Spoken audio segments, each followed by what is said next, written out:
Thank you, Steve, and everyone for inviting me here to talk about the story that which I'm very passionate about. But before we talk about the Knorr story, let me have a bit of introduction about Unilever International because I got a lot of questions in the past few days. We are a global group for Unilever. We were created in 2012, so 12 years old, a young business. Today we are 1.5 billion euro turnover, and our mission is to be the white space partner for Unilever. And our purpose, that make you feel good going to work every day is we are the group that created to serve the underserved. And what does it mean? So there's 5 big bets that we are serving to support the Unilever mothership. So whether it's underserved markets, a lot of markets that Unilever have no footprints, like the Africa, like country like Iraq, Iran, or some small island. The second big bet is underserved consumer, the diaspora that we're going to talk about now. Then the third one, the underserved channels, like partnership, institution, like we sell to prison in US through Unilever International. They need bar soap too, right? And the fourth group is underserved brands. Unilever have so many local jewel brands in a lot of markets, some like number 1, number 2 brand in the country. And it was not always be the focus when it comes to, for example, North America market. So that's where we come in and help with those underserved brands. And lastly is underserved format and categories. For example, Vaseline at the very big brand in US, there's a lip care category that is not focused in the US market. We come in and we support on that lip care business. So that example of how we are doing and supporting the mothership. And I talked to Steve, think of Unilever as a very big truck that can go far and big road, but there's small alley that you need like scooter. So Unilever International come in and that scooter, crew that have to reach on the niche space and the wide space in the market. So now go back to the number 2 big bet, underserved consumer, diaspora consumers. So, today we have about 280 million diaspora migrants all over the world. So if you put them as one country, it's actually number 4 biggest country in the world, and they're growing. Actually, this number has grown 2 times in 1990s. And this is something that if you start focus on that, you can get a lot of revenue growth from this diaspora space. And I'm not going to talk to a lot of data, but as you can see, America is changing. And based on the study we did with McKinsey, there's about 90 million America who are first-gen and second-gen migrant that we can focus on. And in the next 5 years, the cuisine, the food from 14 different cohorts actually can contribute about 1.5 billion incremental meals.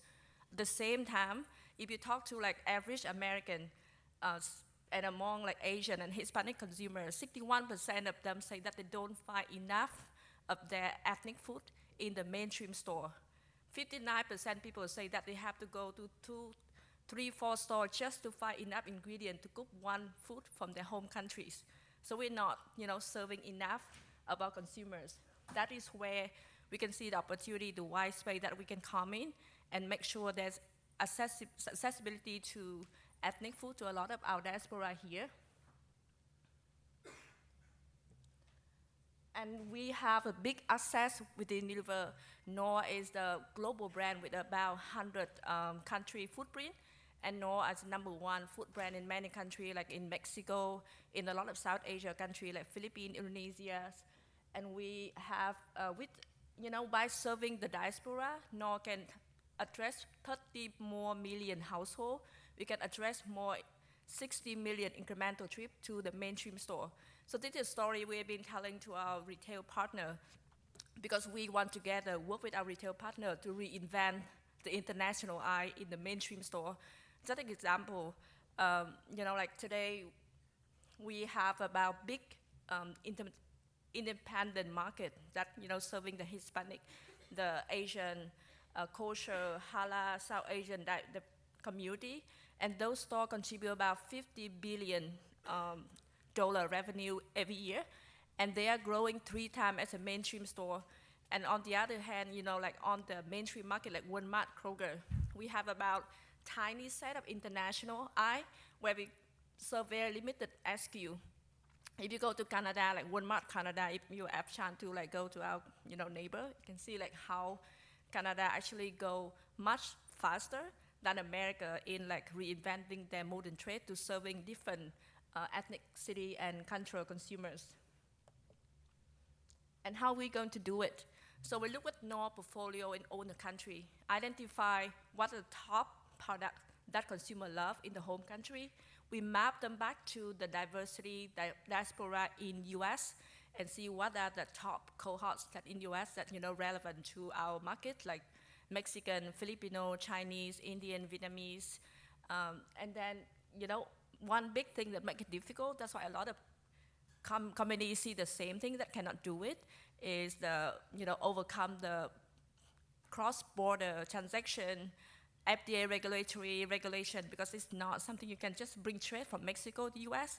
You have to make it compliant to US regulatory, so that is a lot of supply chain complexity, R&D complexity that really you need like a dedicated team, dedicated force to make it happen.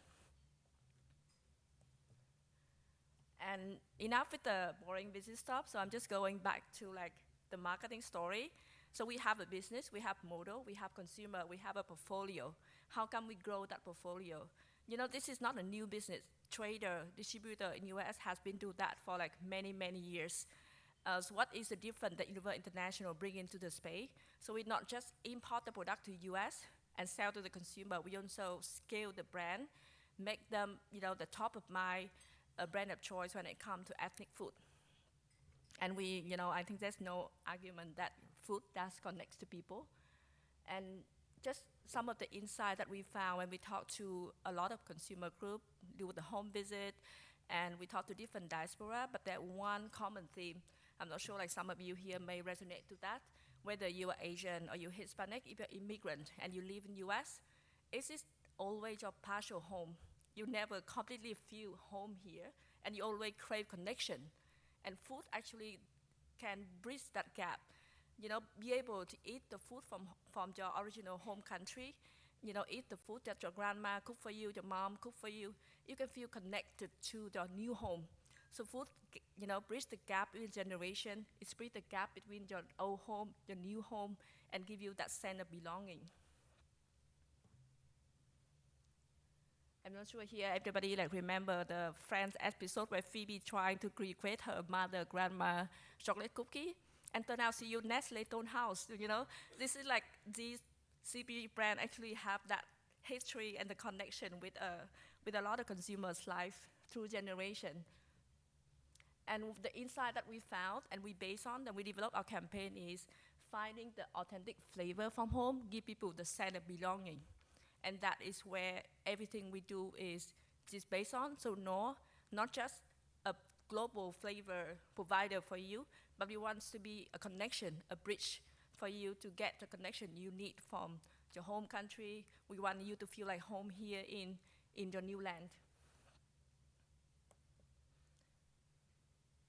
So the campaign idea that we started with this authentic meal start here, really like hammering on like how food bring that connection, that memory, that gap between generation, between your new country, your old country, your home, and it can be complex. We talked to a Chinese consumer in LA, and we asked her, "What's your taste of home? Where's your taste of home?" And she said, "Toronto."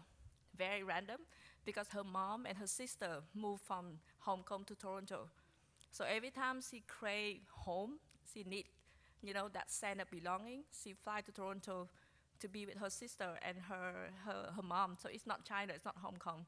So it's really like that home concept can be very, fluid. It doesn't have to be a destination. It's really where you find the belonging through food and through your connection.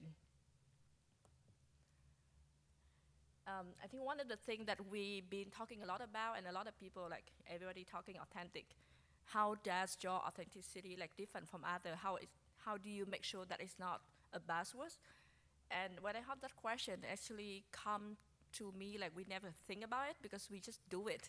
Because authenticity for us is rooted in relationship.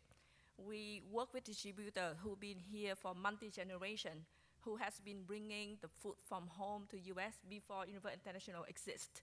So they know the business, they have the connection to the ethnic store. We work with content creator who coming from the intended cohort. We work with Vietnamese, Chinese, Filipino, Mexican in US and Canada. And we work with the agency who are also like coming from multi-cultural background. And in our induction with the agency, we start like, Ham Lan, I'm first gen Vietnamese, American, the people can start around the room. So we work with the people who understand the culture. So we basically like make a campaign for ourselves, and that make it fun, and really like, authenticity come from that, from the relationship that we forge with our distributor, partner, and communities. Just as a quick sum of these, we made, recently made 3 themes, one for Chinese, one for Filipinos, and one for Vietnamese. So I can play some of that. So you can see like how is this very different from the mainstream advertising you see, in the US market, and how different you see from like other US brand like Knorr, from the US side. 饺子，可是味道呢总是差一点点。加了鸡粉，我每次做饺子都。 When you leave home, the flavors you grew up with stay with you. Knorr brings all your favorite flavors of home, helping you to connect with others.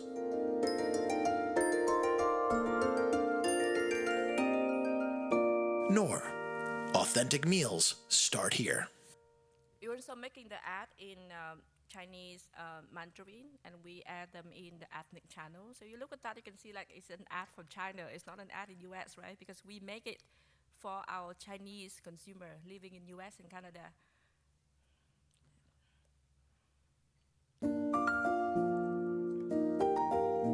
Whoever you want to be, wherever you go, the flavors you grew up with stay with you. Knorr brings all your favorite flavors of home, helping you to connect with others. Hi. Sarah. Knorr, authentic meals start here. If you have friends, family, relatives who are Filipino, keep the word for them sinigang. The one feature in the movie, the sinigang is a top dish in the Philippines, and all the Filipino love sinigang, and they used our Knorr tamarind soup mix to make it. And this product have about, without any effort, before we even get to e-com, it have 4,000 5-star rating on Amazon, because people just love it.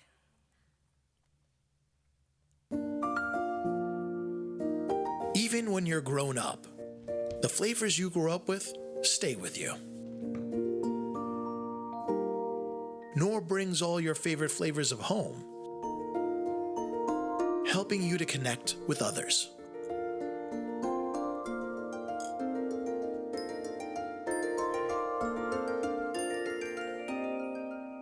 Knorr, authentic meals start here. This story made for the Vietnamese family using the top dish. Stick around this interesting story. The Knorr liquid seasoning actually #1 product in the Philippines, not in Vietnam. In Vietnam, they use the Maggi seasoning. But when the Vietnamese come to US, they cannot find the Maggi seasoning, and they find the Knorr liquid seasoning, and they adopt it. So the Knorr liquid seasoning, it tastes quite close to the Maggi they have in Vietnam, and it become the new connection to home. And we pivoted our campaign targeting the Vietnamese instead of Filipinos with this one. And how do we also activate that authentic meal start here through the community, the channels? We have 3 pillars: authentic community connection, activate our product among activation with the community, with different group, and connecting with the authentic foodie, activate through recipe, through our social media, and through different channel. And lastly is activate on the key control moment, like the Lunar New Year, the Mid-Autumn Festival, the Red Dragon Boat Festival. So a lot of the key control moment that our consumers celebrate. So this is the 2 outdoor murals that we did in the past year.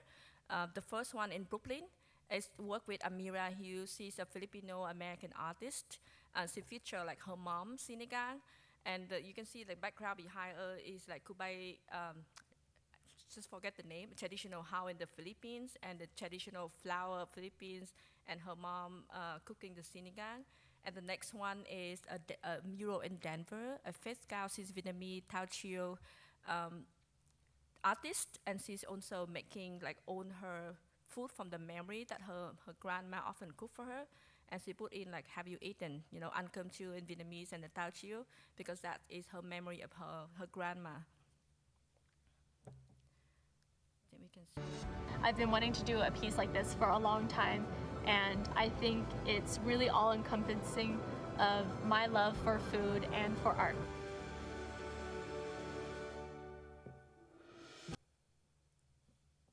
This is a mirror. It's kind of like a love letter to my mom and like our culture. We've come a long way, and I think doing projects like this has put our culture on the map and brought a lot of positivity to it.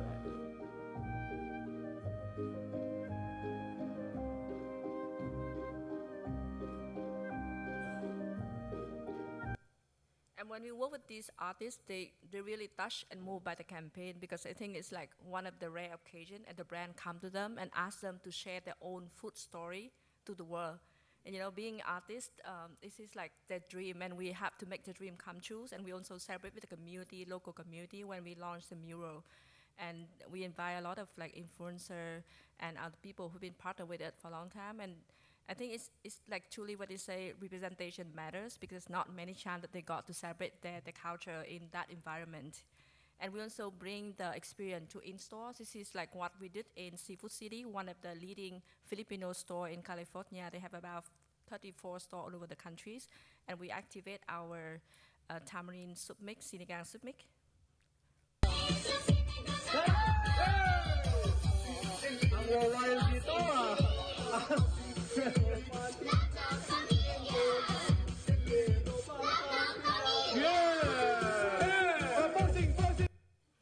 I think one of the things you notice, we see a lot of old people in ethnic store. Why is that? Because that is like one piece of land in US where they can feel like home. When they go to the ethnic store, they can hear the language, they can smell the food, they can see the ingredient. That is where that they feel belong. I think with the done forward of ethnic store, these old people feel like, for the first time, they are the majority, they're not the minority. So if you go to like any of these like H-Mart 99 range, neighborhood, and like during the day you can see like old people hanging around, spending their time in the ethnic store. Even the way we do social media and partnership is very fun, because we connect to the people who like not the mainstream influencer, not many influencer company reach out to them. And when we got to partner with us and cook their favorite food, they enjoy it. And sometimes they just create the content and tag it for free, because that is something that they enjoy doing. And this is the story of AJ Rafael. He's a Filipino DJ. And we asked him to recreate a song from the Philippines. And he got so emotional. And he posted like, I love doing this stuff. And yes, I do it for money, but I love doing that because I'm going to celebrate my mom food, the #1 food that, from his childhood. Let's make Vietnamese crunchy ass tamarind fish sauce wing. Play the other.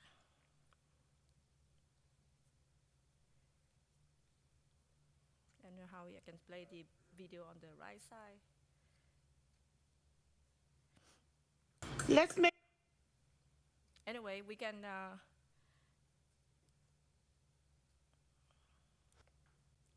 We can try, the video on the right side. It's Nuk Mama Food. If you look her up on Instagram, we've discovered her when she have a less than 100,000 followers. Of course, we put some paid media behind, and she become extremely popular. She's now having more than 800,000 followers because of her personality. She have like, it's such a character, you can hear it through here. A bummer. Let's make Vietnamese crunchy ass tamarind fish sauce wing. Now say, no, this ain't bitch ass Jessica or bougie ass Ling Ling wings. I watch these heifers wing. You do you. The more research y'all do, the faster we gon' die. We can't be eating at anyone's house. Garlic powder, onion powder, ground pepper, MSG. Yes, MSG. If you don't want to, you ain't got to. Tamarind mix and fish sauce. Mix with your right hand because your lazy ass left hand don't want to do shit today or any other given day. Sugar, fish sauce, water from the Sacramento River. Some of y'all be saying, that's a lot of sugar. Well, it's a sauce, not a drink. Stop trying to drink everything. Garlic powder, onion powder, ground pepper, MSG, tamarind mix. Mix well together with your right hand because your lazy-ass left hand still don't want to do shit. Add wing and cornstarch in a Ziploc bag. We love her. She's truly a Knorr fan. And talk about culture. Recently in February, we celebrate the New Year with our community. We do it through in-store of different channels, but also we invite a lot of the creators that been with us throughout the year in LA through a very intimate event to celebrate the Lunar New Year. And after that, we create so many organic earned content from them with about 80 million impressions just from the one event. We're so proud to be here working tirelessly in the Asian American markets and wholesalers to bring these authentic flavors to home. Thank Knorr for not only just nourishing us, but also connecting generations. Dưa hấu 好吃，好喜欢。hương vị giống hệt như là cách mà mẹ mình nấu ăn ở Việt Nam. 地道鲜味从家乐开始。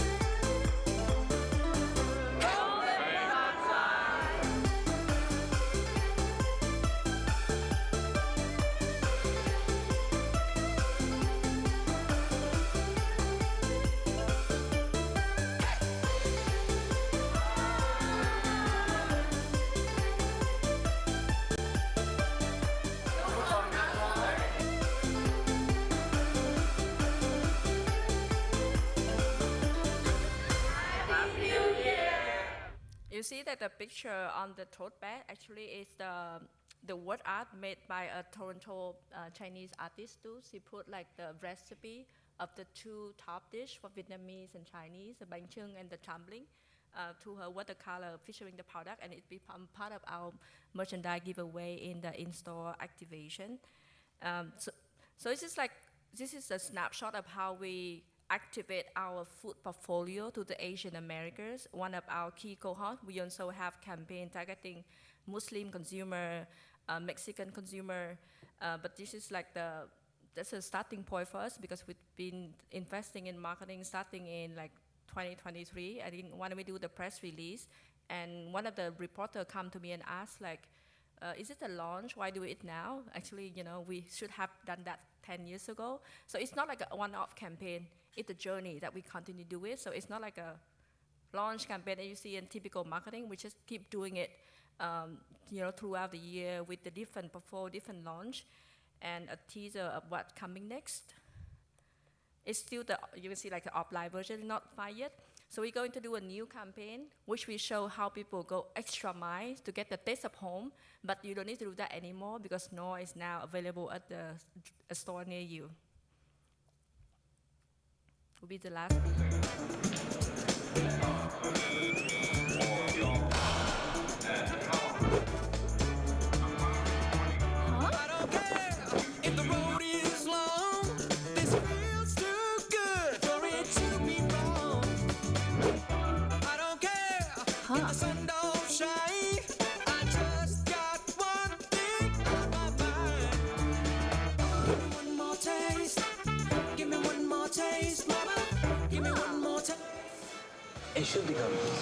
에서 개인 초밥스. 트램폴린.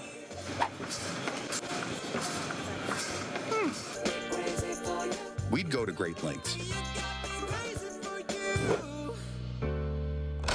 just for a taste of home. Thankfully, with Knorr, you no longer have to. The Knorr you know and love, now in your local supermarket. And that's it. Thank you. Thank you, Lan. That was wonderful stuff. We have time for questions. Hi, Christina Novoso from Bayer. I'm curious, it sounds like you have a really personalized, you're personalizing this content.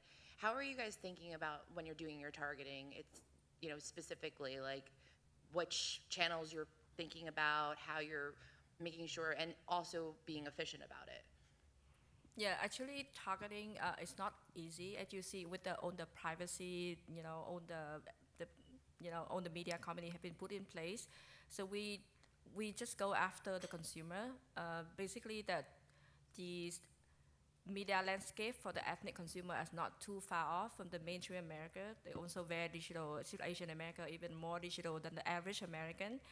But also they consume a lot of ethnic media. So apart from the standard, like programmatic, social media, we work with ethnic media partner to work at our contents. And I think the challenge that we've been facing, I'm not sure anybody here have a better solution, is targeting on social media, because they're not be able to target ethnicity.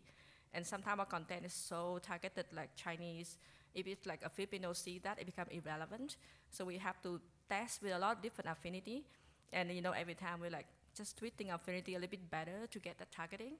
And the other on distribution is we have a tool. Actually, Steve mentioned earlier, we have like a Power BI tool that we can, any zip code that you put in, we can see like within that zip code, what is the percentage of like Asian, Chinese American, Filipino, Mexican. So we can see by each country of origin and the percentage of that cohort versus the general population, over index, under index. And that tool helps us to build the selling story for the national retailer, because actually we still struggle to get upper flow into a lot of national retailers. So they see the data and they have to change the mindset. It's not about national listing. You have to look at regional listing. Like we got listed our Natura sauce coming from Central America to only 200 Walmart store, and which is fine. We actually have to re-educate the sales mindset for Unilever people, because they used to like thousands of stores. Now they have to look at like regional targeting, small targeting. What role do the retail media networks play in all of this? How are you finding that they're especially useful or less useful in satisfying your goal? So the retail media have a big gap when it comes to ethnicity targeting, because they don't have enough of the that data set for us to do meaningful targeting. Even we talk to provider who do like iBota, like all these like redemption. It's a struggle for them to get the right setting, because when you release into the store, we're not in the mainstream sale, we're on the international eyes, and it's like a very specific setting. So our challenge is people, ethnic consumers know our product exists, but they don't know to go to international eyes to find it. So we have to go to the very traditional, like the sale banner, like wave, come here, via the international eyes. Digital not showing like extremely helpful in this scenario, or maybe like someone have a solution for me in this case.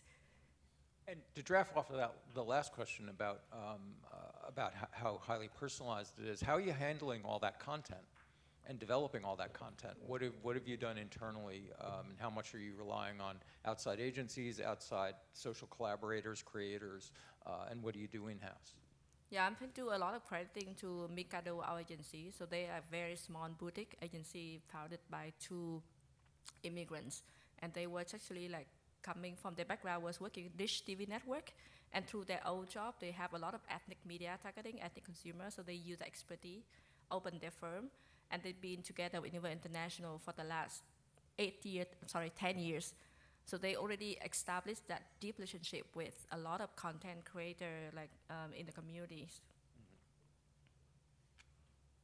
Lan, that was wonderful. Thank you so much. Thank you.